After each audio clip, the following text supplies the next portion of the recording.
Hey everyone, welcome back to another video. My name is Matt. I'm with RAR TCG.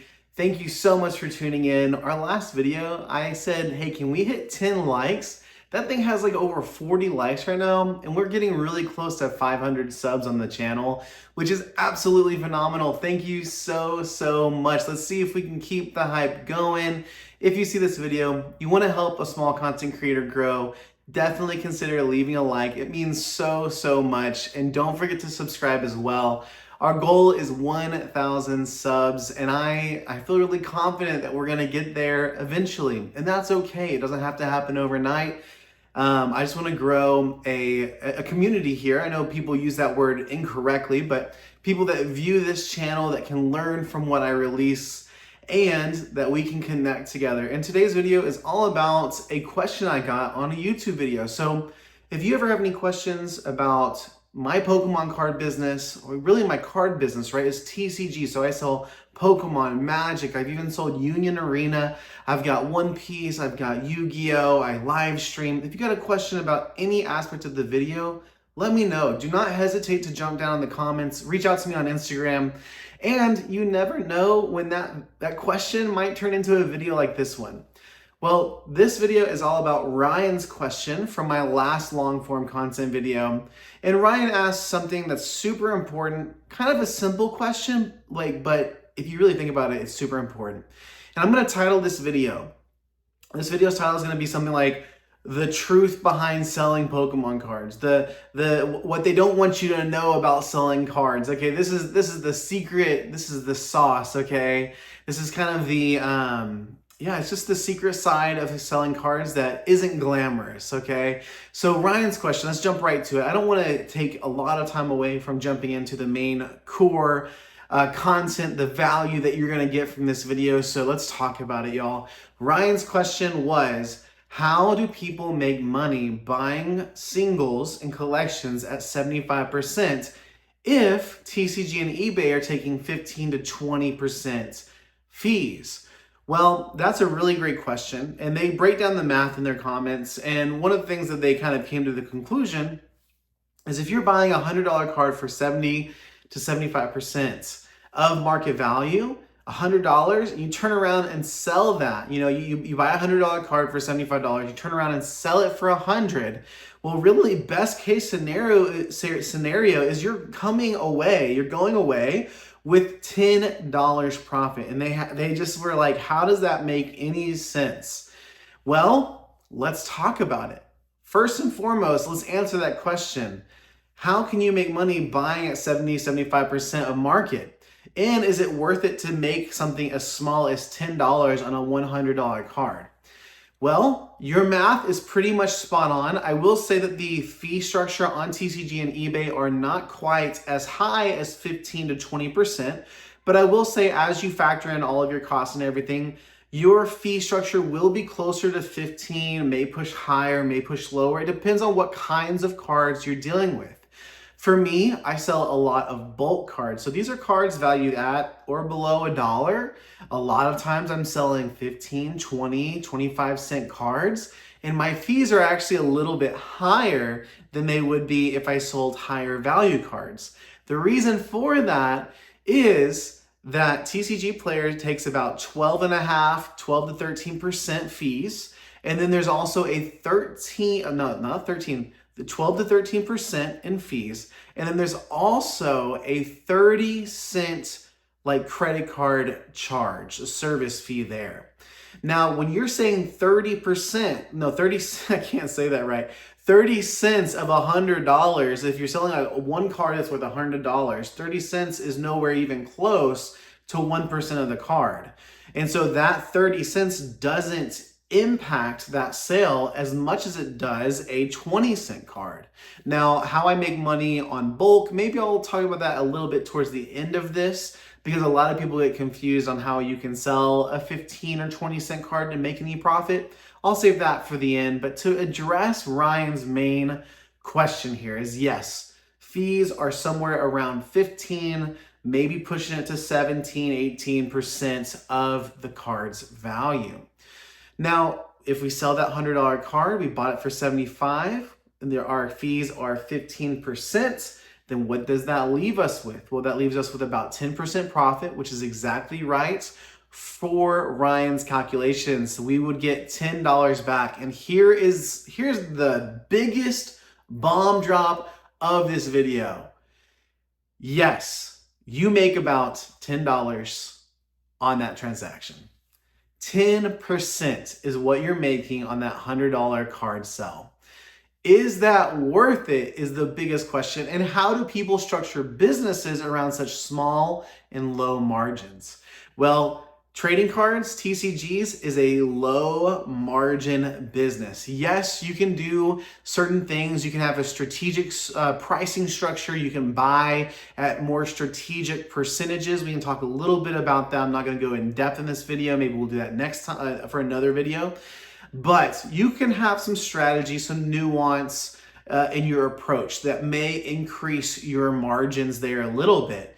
But at the end of the day, you are looking at 10 to 20% margin on a lot of your products.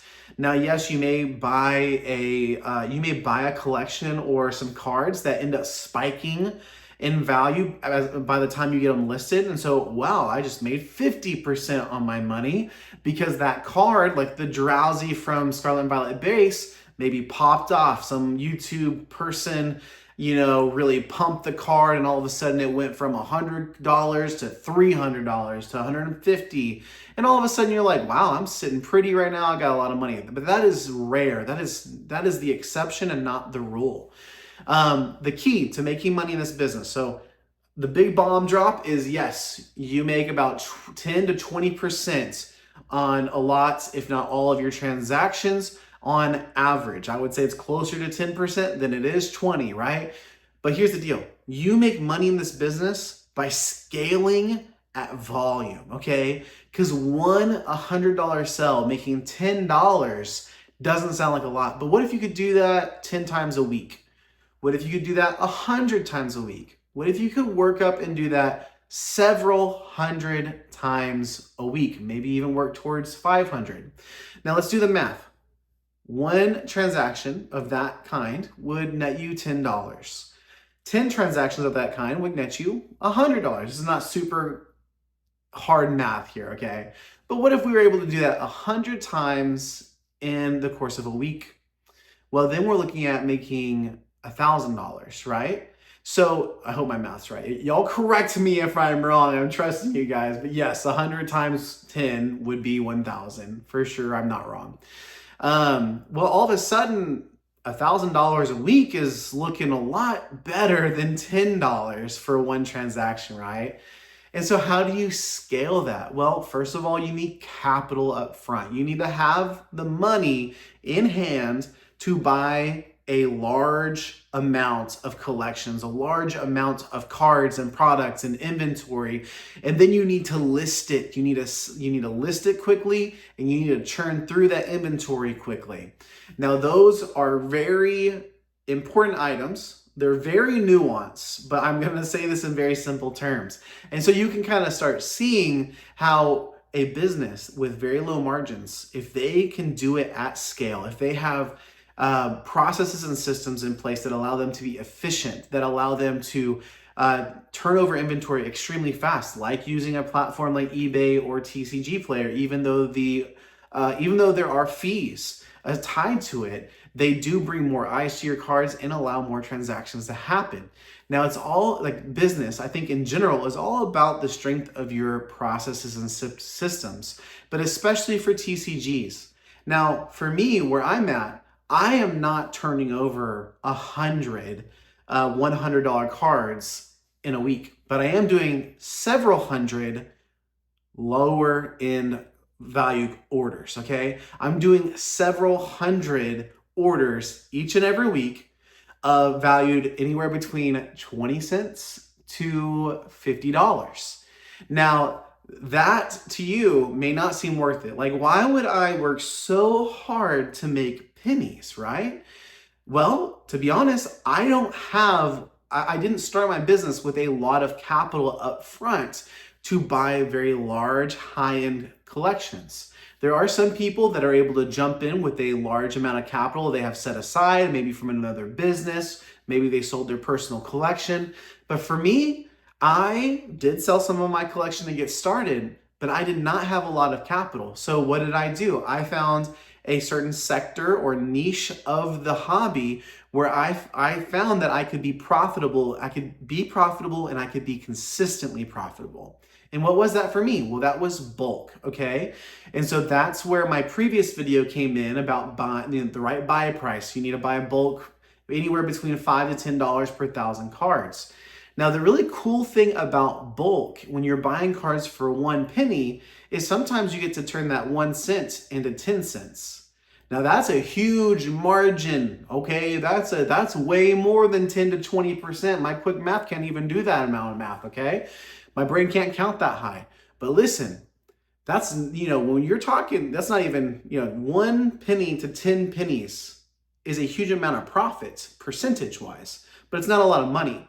But let me tell you, through consistency and through having really dedicated systems and processes and working on them over time, I have gotten it very streamlined where I can consistently and easily churn and process hundreds of orders a week while also working a full-time job. I have a family. I go to the gym. I do all these things, right? I've built a process and a system around the scale and volume that I'm selling, and I'm constantly trying to increase that. So what's that allowed me to do? It's allowed me as a small business. I am a small business, okay? It's allowed me to scale up my operation. It's allowed me to invest maybe $1,000 out the gate, maybe even less than that. And what that has turned into has, I'm getting over my words a little bit, but basically what I'm saying is it's allowed me to take the very small amount of money that I initially started my business with, turn that over again and again. And remember, at this point in my business, I'm not taking any profits. As I said, I work full time. I have a full-time job. And so that is my main primary focus of my day, throughout the week, obviously. And then the evenings are my focus on the TCG side of the business. But that allows me to take care of my family. It allows me to take care of our needs and everything we need to take care of. And then all the systems and processes I'm putting in place for my TCG business is allowing me to reinvest all my profits back into the business. So I'm not touching any of that money. Now that may also sound crazy to you, and I'll end with my thoughts on whether or not it's worth it, right? Because that's going to be different and nuanced for everyone. But for me, I'm loving it. Okay, so I took my very small initial seed amount of money. I have rolled that over. I've doubled, tripled it. And guess what I've done with it? I've reinvested it every time I'm back into the business. So I'm still buying bulk. I've reinvested that money into buying sealed Japanese booster boxes, which I can actually pull one over here. Here's one right here. This is Super Electric Breaker right here. I sell these on stream. I sell them on my personal website. I do rip and ships on Fridays and Saturdays if you ever want to come hang out. You don't have to buy packs. You can just hang out and chill, ask me questions. But yeah, it's allowed me to do that. It's allowed me to dive into other TCGs now. I'm selling Magic cards. I'm investigating that whole side of the hobby, learning about it. Magic is an awesome game, okay? Magic is it has an amazing player base, amazing community, amazing content creators, just like Pokemon does. It's really, really cool, y'all.